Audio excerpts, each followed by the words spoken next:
Baik, perkenalkan nama saya Seni Nugra. Di sini saya sebagai lead tim dari IoT Bisai ya. Nah, pada kesempatan kali ini saya akan menjelaskan mengenai tutorial IoT untuk pemula. Nah, ada beberapa hal yang akan saya sampaikan.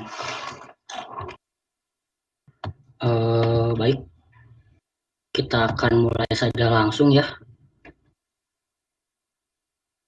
mengenai materi hari ini. Nah ini materi yang akan saya sampaikan ya. Yang pertama mengenai revolusi industri, pengenalan IoT, implementasi, bagian dari IoT, dan contoh rangkaiannya.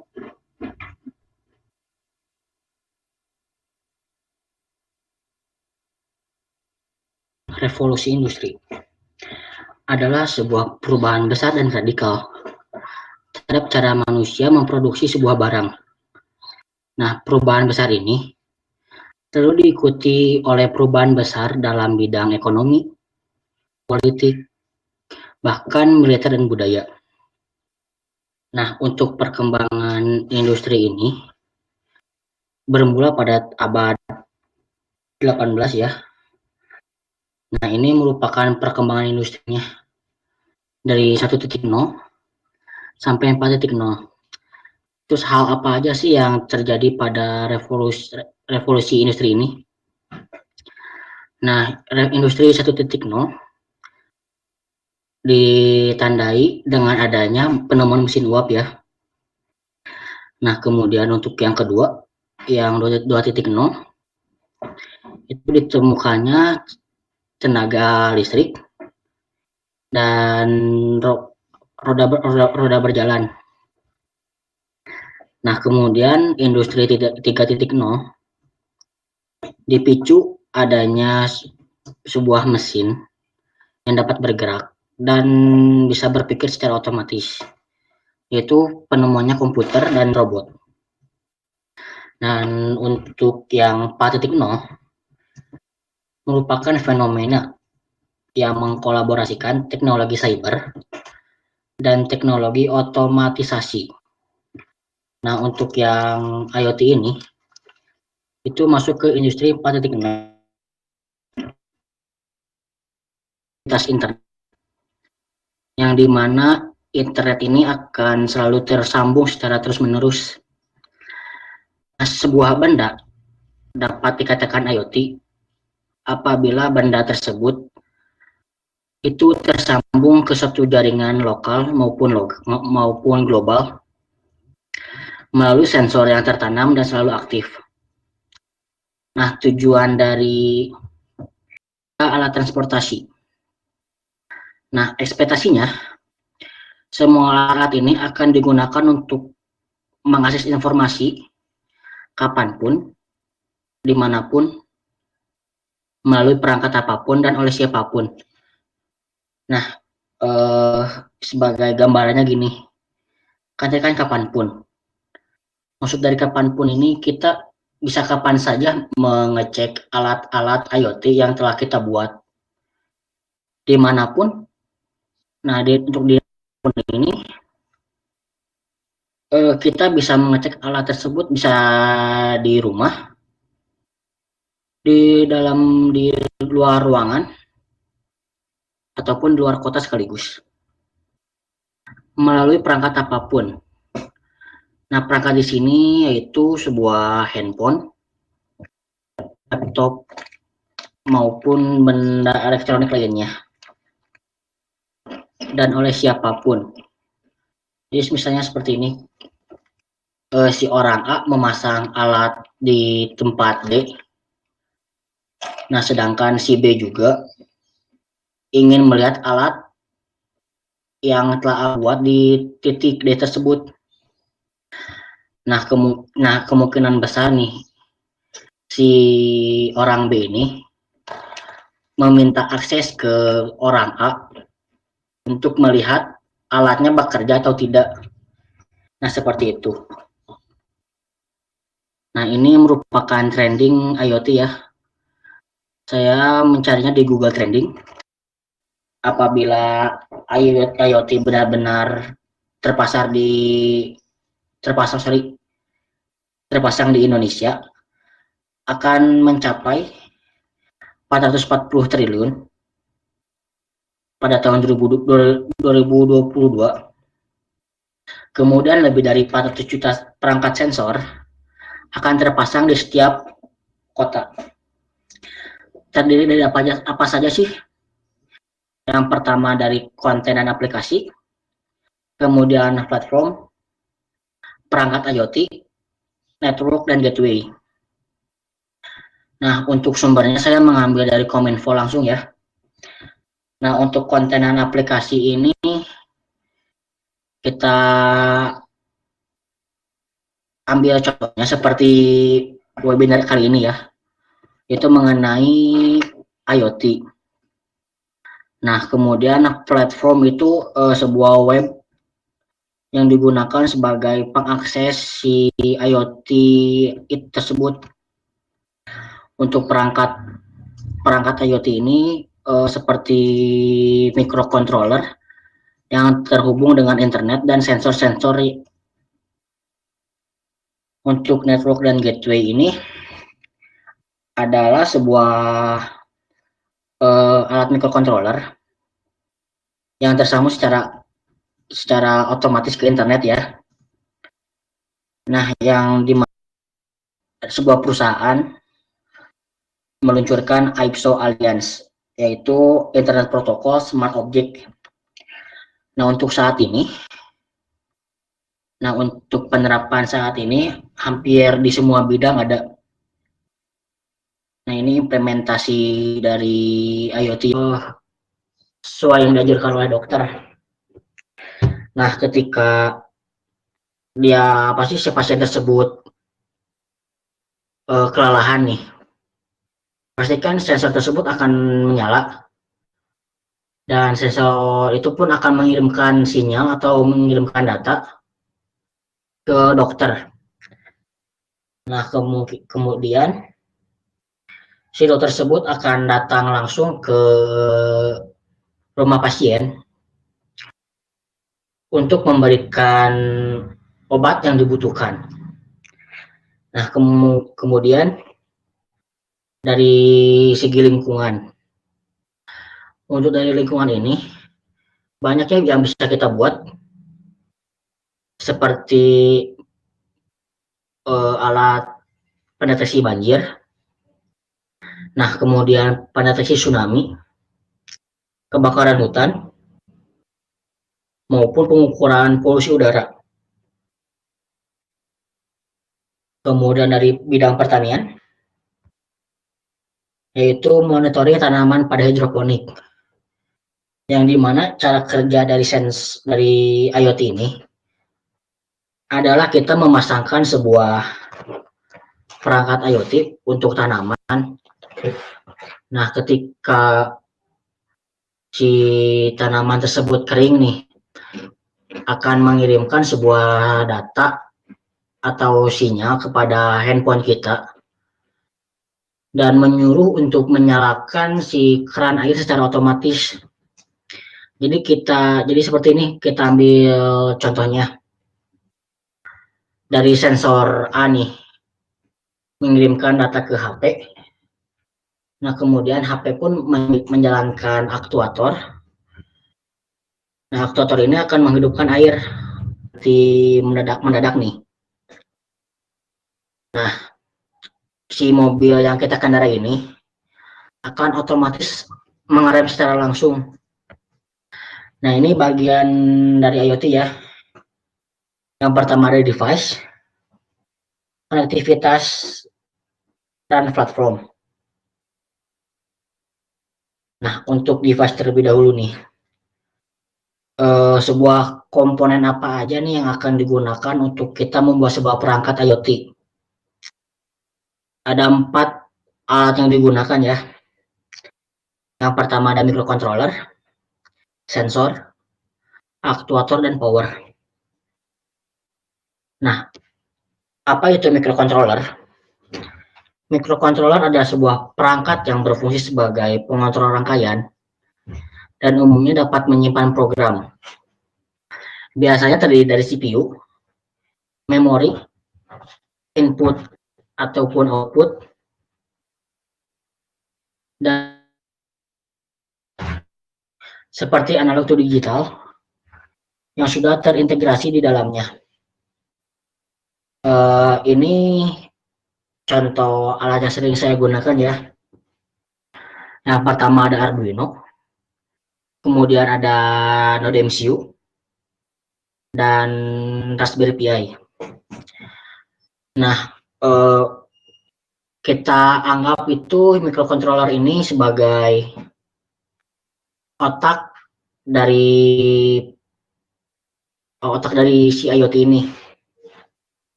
Jadi kita mengirimkan sebuah sinyal dari HP untuk menyalakan sensor ataupun aktuator. Nah, sebelum menyalakan kedua sensor dan aktuator itu, si data akan tertampung dulu di microcontroller.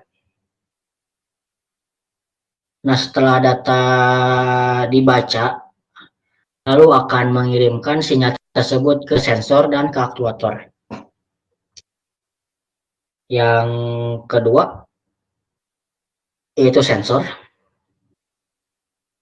Sensor adalah sebuah perangkat yang digunakan untuk mendeteksi perubahan besaran fisik, seperti tekanan, dia besaran listrik, cahaya, kelembaban, suhu, dan fenomena lingkungan lainnya.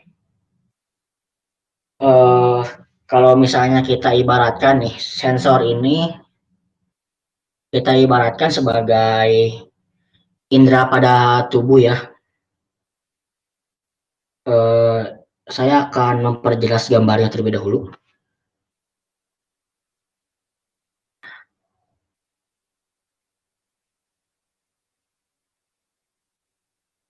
Nah, sensor apa aja sih yang sering digunakan oleh seorang programmer IoT ataupun seorang yang sering merakit sebuah komponen?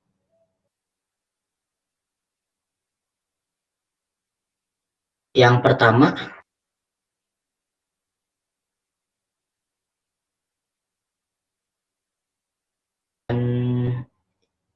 sensor gas. Nah, kenapa saya menyebutkan hanya itu saja? Karena eh, komponen tersebut sangat mudah digunakan dan tidak terlalu sulit untuk membuat pemrogramannya. Kalau misalnya kita ingin membuat sebuah alat nih, penyiram otomatis, yang kita butuhkan itu sensor tanah. Terus kalau misalnya kita ingin membuat lampu otomatis, kita bisa menggunakan sensor LDR. Nah, terus kalau misalnya kita ingin mengecek suhu ruangan rumah kita, bisa menggunakan sensor suhu ini. Kemudian ada aktuator. Aktuator adalah sebuah perangkat mekanis untuk menggerakkan atau mengontrol sebuah mekanisme atau sistem. Nah, kita ibaratkan aktuator ini sebagai sendi-sendi pada tubuh manusia. Nah, jenis apa aja sih yang sering digunakan?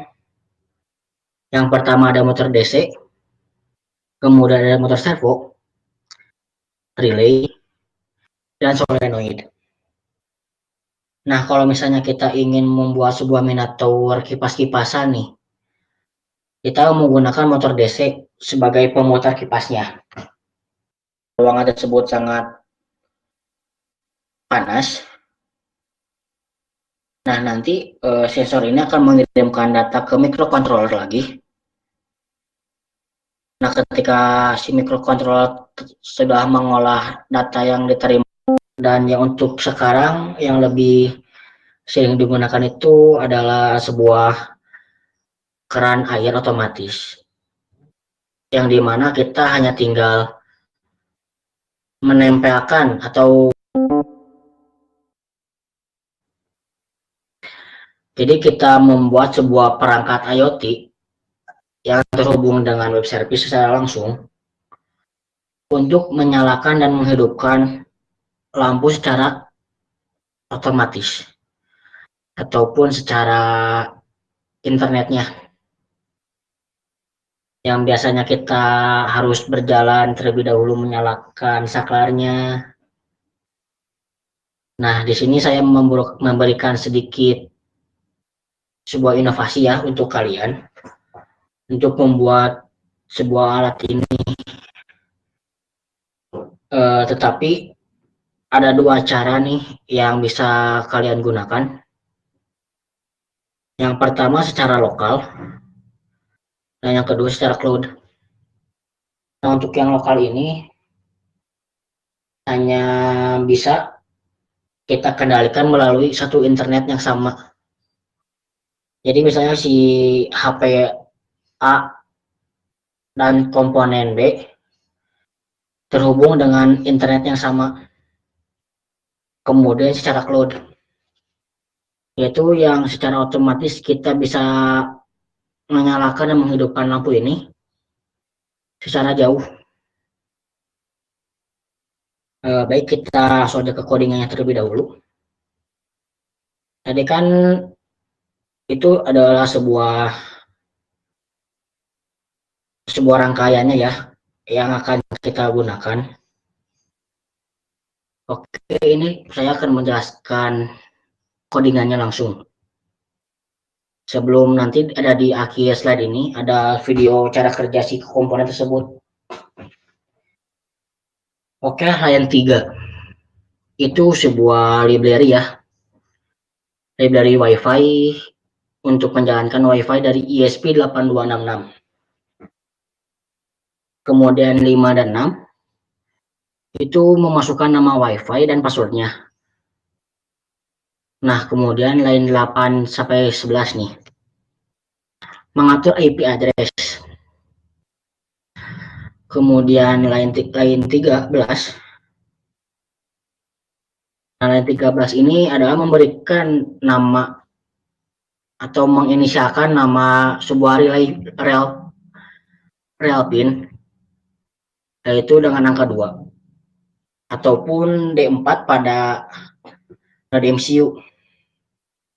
Nah, kemudian line 14 yaitu service port untuk WiFi servernya.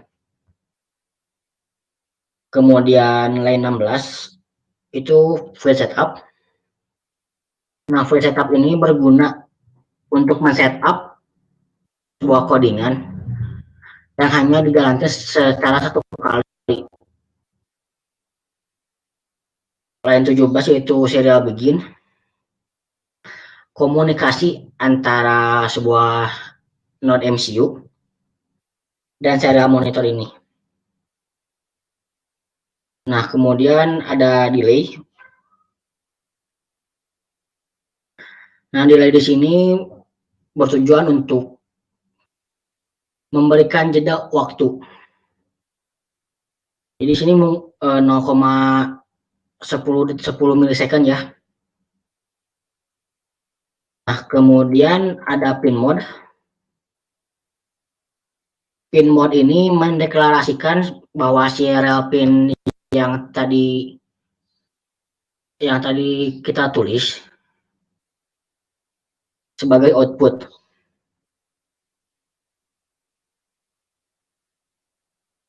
Nah, terus digital write memberikan nilai awal pada relay atau rel pin high atau waktu pertama kali dinyalakan relay tersebut bernilai tinggi. Nah, kemudian line 25 sampai 41 itu pengoneksian antara ESP8266 dengan WiFi yang telah tadi kita tulis. Nah, yang ini nih. Nah, apabila si WiFi tersebut telah terkoneksi,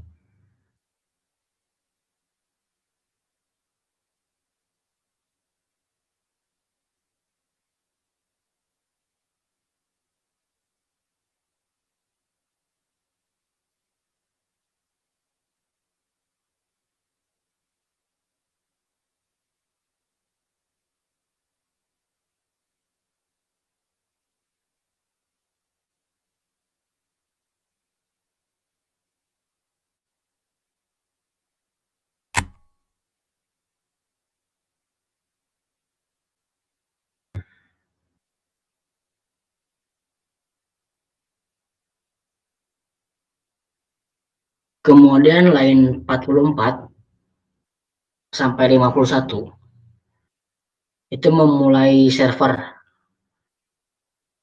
Jadi server ini bertujuan untuk memberikan sebuah website untuk menyalakan si lampu yang tadi akan kita nyalakan. Kemudian ada void loop. Nah, void loop ini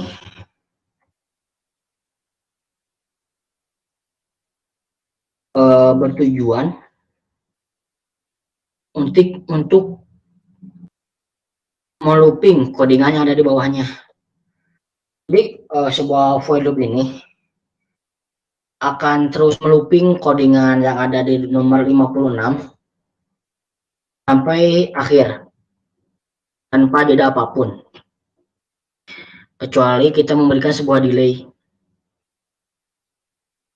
Nah, kita lanjut line 5 line 56 ya. Nah, 56 sampai 58 itu kita cek apakah si ESP8266 telah terhubung dengan WiFi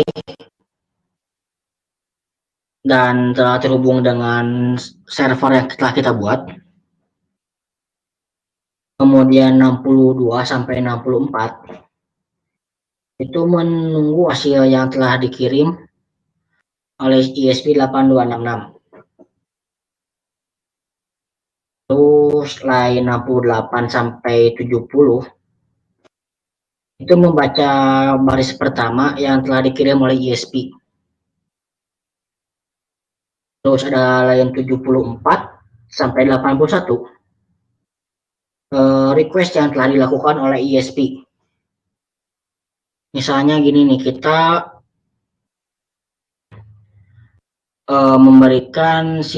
kita mengklik si web yang kita buat, yaitu on. Nah, ketika on pun maka si web tersebut akan mengirimkan data. Nah, telah mengirimkan data, nanti si lampu tersebut menyala. Nah, kemudian dari line 88 sampai line terakhir, yaitu line 108, itu memberikan sebuah respon yang diterima oleh web server. Nah, mungkin segitu saja sih dari segi codingan. Kita lanjutkan lagi ke materinya. Nah, ini merupakan salah satu contoh menghidupkan lampu secara otomatis.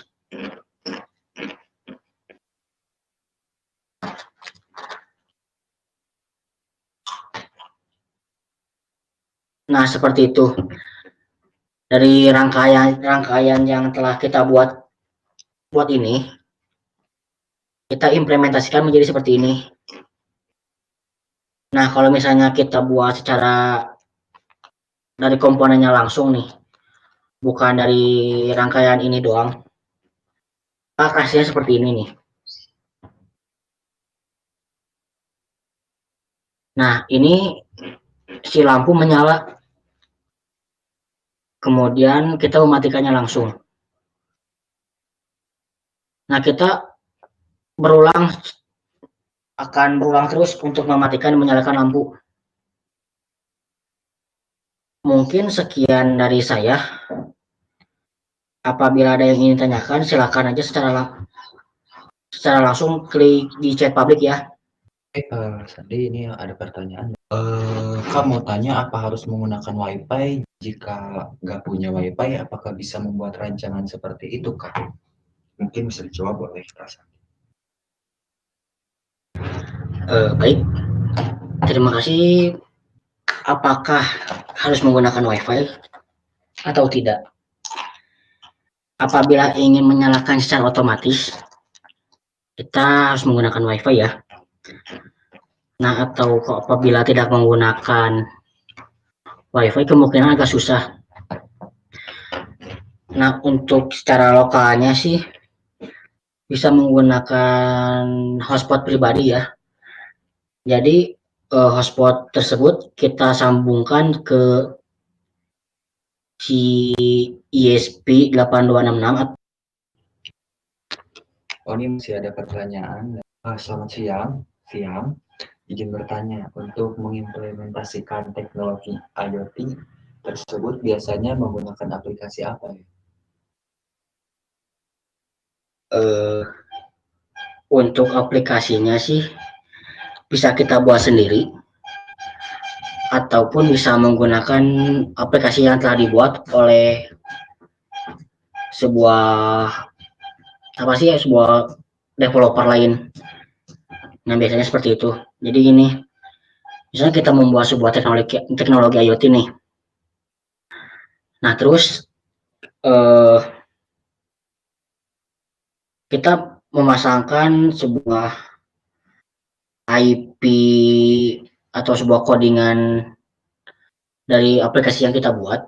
Nah, nanti kita digabungkan dengan codingan yang tadi. Nah, setelah codingan tersebut digabung, maka kalian bisa menggunakan aplikasi yang telah dibuat.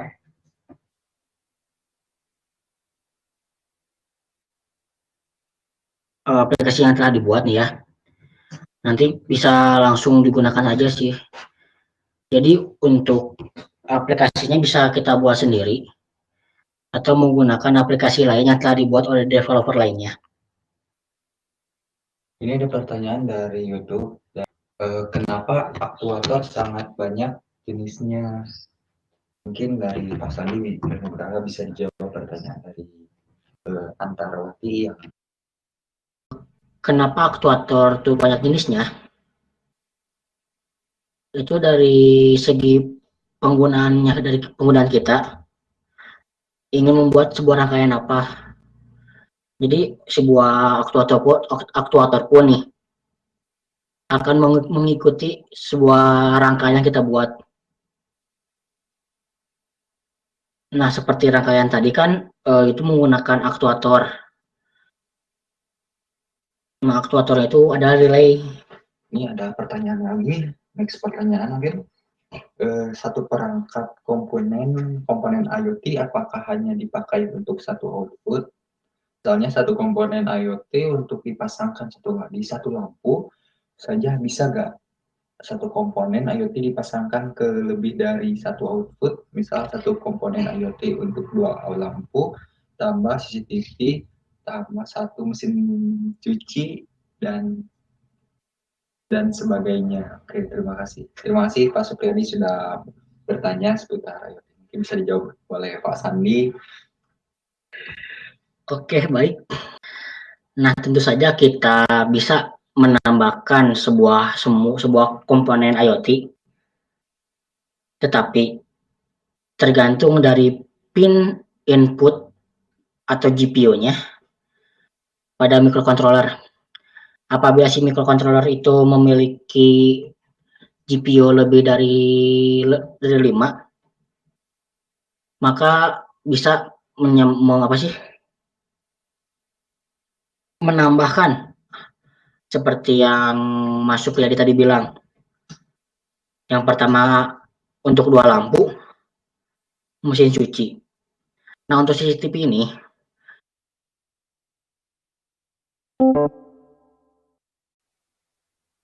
Untuk bahasa pemrogramannya ini tergantung dari jenis mikrokontrolernya. Apabila menggunakan Raspberry Pi, itu diwajibkan menggunakan bahasa Python, tetapi bisa juga menggunakan bahasa C ataupun C++. Nah, tetapi sebelum menggunakan bahasa tersebut, kalian wajib menginstal terlebih dahulu bahasa Python-nya.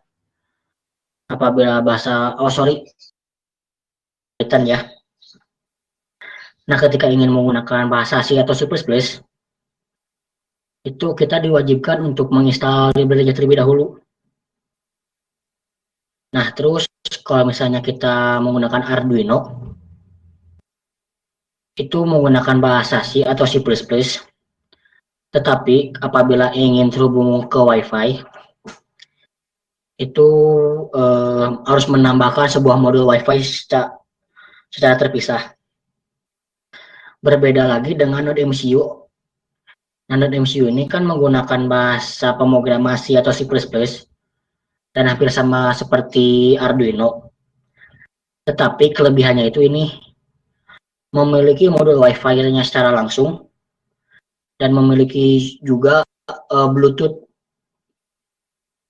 Nah, Kristiani, Kak, IoT apakah bisa untuk menjadikan rumah menjadi modern? Maksudnya adalah bisa menjadi otomatis semua. Mungkin lebih cara membuat smart home lagi seperti itu mungkin Pak. Bisa dijawab? Nah, untuk seperti ini nih, pasti kan Mbak Fitria pernah menonton Home Alone ya? Entah Home Alone yang keberapa itu. Adakah sebuah si tokoh utamanya ini berbicara melalui remote, yang dimana remote tersebut itu telah tertempel sensor suara, dan sensor suara tersebut langsung ke sebuah server.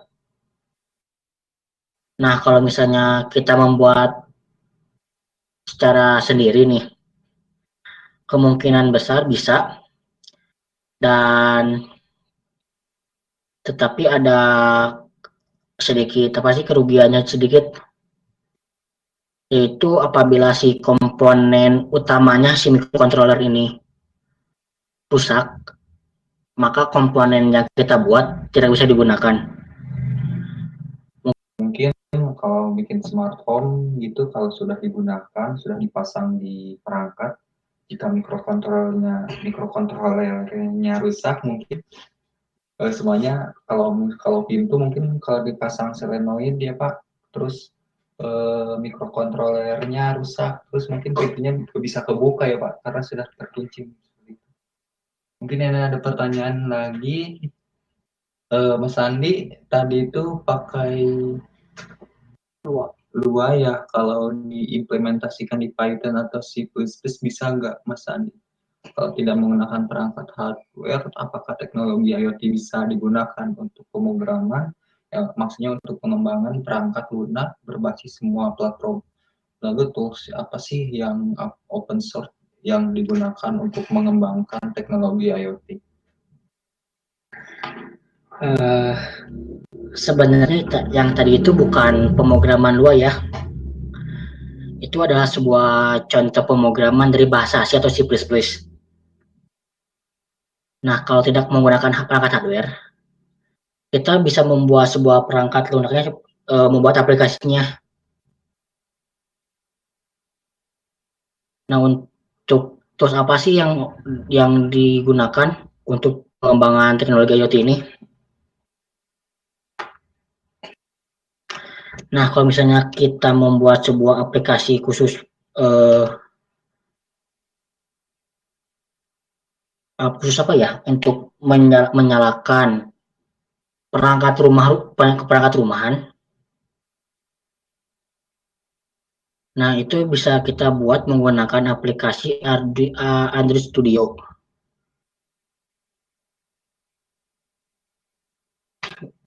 Saya ulang kembali ya. Untuk tools apa sih yang digunakan untuk pengembangan IoT? Apabila secara online, itu bisa menggunakan Blink, Thingsboard, terus dan SamElement ya, seperti tadi contoh platformnya nih. Sedangkan aplikasinya itu bisa kita buat sendiri. Seperti ya kita ambil contohnya aplikasi Blink. Itu kan sebuah aplikasi yang digunakan untuk membuat perangkat IoT yang dimana kita menempelkan sebuah komponen di misalnya di pot, kemudian bahasa pemrogramannya tersebut atau codingan ini disambungkan dengan aplikasi Blink tadi.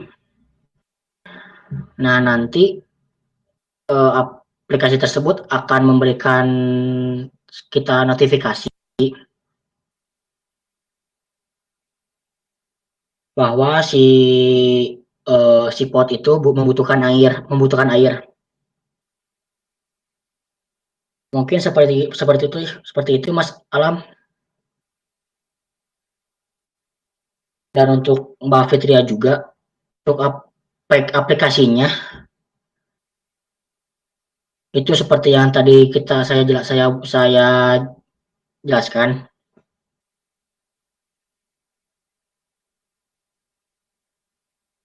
Eh,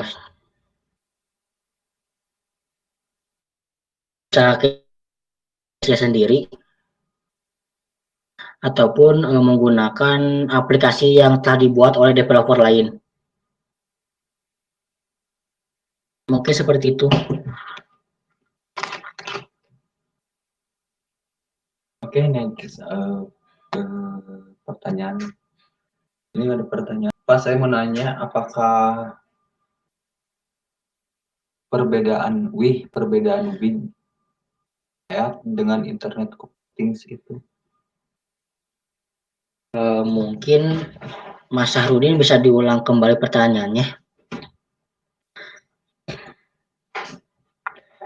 Itu tuh ini itu perbedaan antara big data dengan IoT atau gimana ya? Mungkin dari segi pengertiannya terlebih dahulu sih.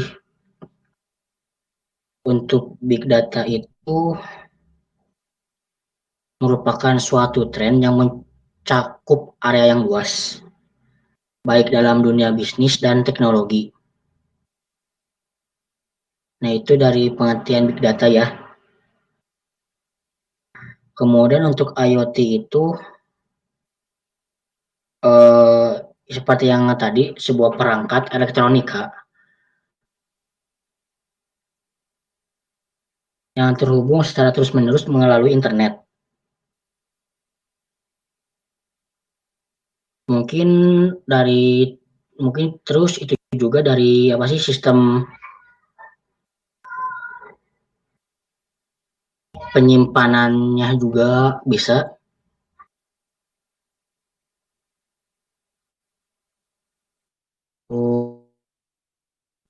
Karena big data ini kan masih melibatkan proses pembuatan data, penyimpanan, penggalian informasi, dan analisis yang lebih menonjol. Dalam hal ini seperti volume, velocity, dan variety. Sedangkan IoT itu hanyalah sebuah masih dari pengendalian perangkat elektronika sih. Apabila emang belum puas dengan jawaban saya nih, Mas Sahrudin bisa cari aja di internet mengenai pengertian big data dan fungsinya terlebih dahulu. Dan untuk IoT ini, seperti yang tadi saya dijelaskan dari awal, mungkin segitu saja dari saya. Mungkin ini dari pertanyaan dari Ahmad. Apakah akan ada kendala jika ada jaringan? Ini misalnya keamanan dari serangan orang yang tak bertanggung jawab, mengingat IoT terhubung dengan berbagai jenis perangkat. Ya, PC maupun Android kan punya kelemahan masing-masing.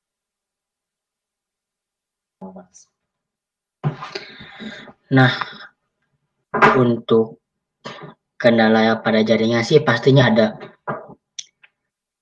Kemudian dari segi keamanannya itu, jadi kita membuat sebuah codingannya terlebih dahulu nih, yang telah digabung dengan sebuah cloud dan sebuah web servernya juga. Nah, sebelum kita publish ke secara luar nih ya, pastikan terlebih dahulu kita mengecek celah apa aja sih yang bisa ditembus dari perangkat yang telah kita buat. Nah, ketika perangkat tersebut apa sih memiliki celah, nah kita tahu apa yang harus diperbaiki. Microcontroller manakah yang terbaik? Menurut saya sih tergantung dari keinginan kita terlebih dahulu. Nah, ketika kita ingin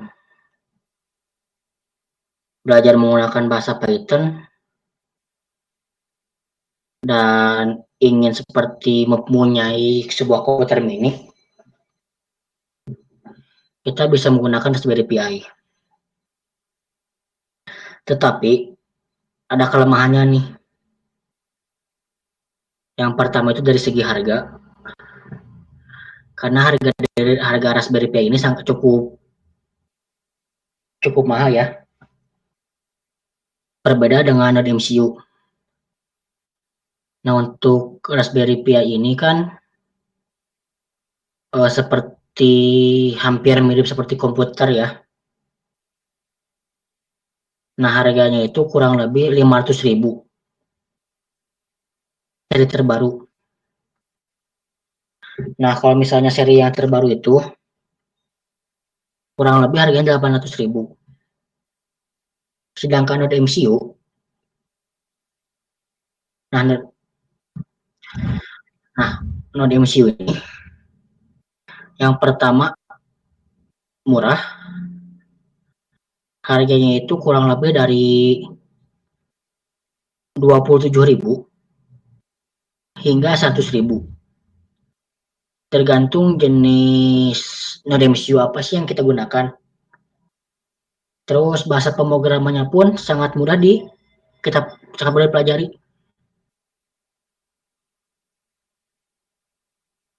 Karena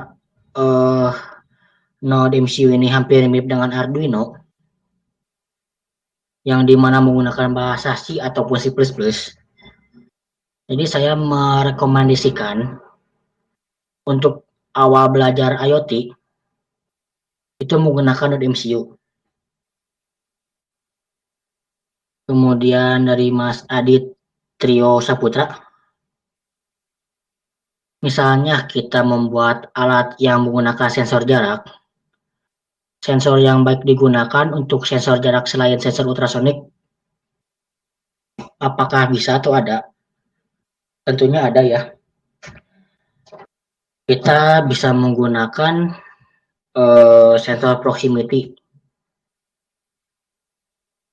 yaitu hampir sama kayak sensor ultrasonik ya.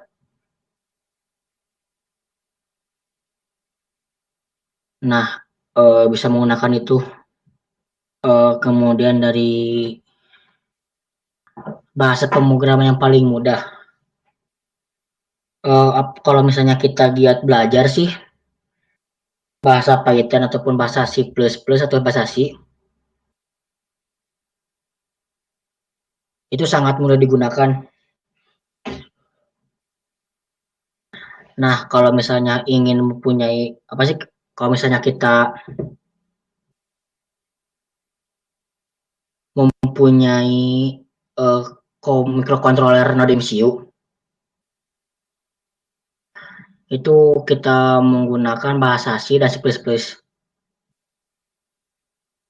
Nah, itu sangat mudah dipahami dari awal. Berbeda lagi dengan Python. Kalau Python itu kita harus memahami apa aja sih library-nya terlebih dahulu. Apabila library tersebut tidak terinstall, maka codingan yang akan dijalankan itu akan apa sih tidak berfungsi. Mungkin seperti itu.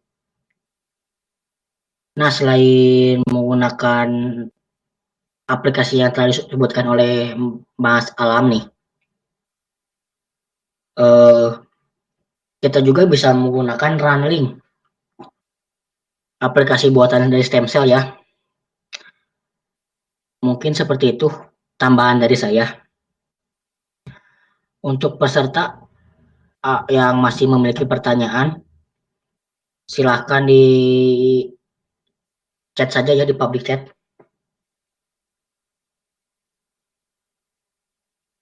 Untuk membuat codingan itu, aplikasi apa yang cocok digunakan untuk pemula? Tergantung dari bahasa pemrograman yang kita inginkan nih. Apabila kita memiliki sebuah Arduino ataupun ada MCU, bisa menggunakan Arduino Studio ya.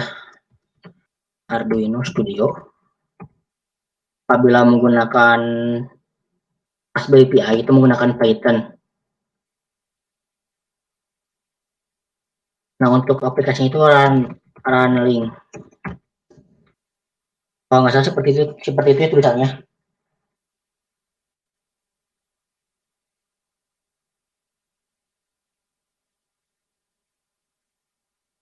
Apabila ada yang ingin ditanyakan, langsung menuliskan aja di chat publik ya. Biasanya sih untuk AI sama masa machine learning itu sering menggunakan bahasa pemrograman Python. Kebanyakan seperti itu. Jadi kenapa? Karena untuk AI sama machine learning itu lebih banyak menggunakan library Python. Oke, seperti itu.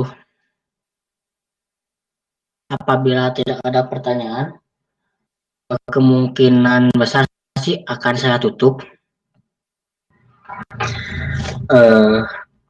Untuk pesannya itu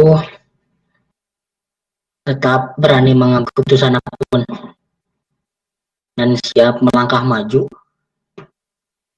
dan siap menerima tekanan dari orang lain juga, karena orang lain pasti berpikir pengen sih membuat alat itu isi doang aja, padahal dari alat yang kita buat itu bisa menghasilkan sebuah uang. Oke, seperti itu.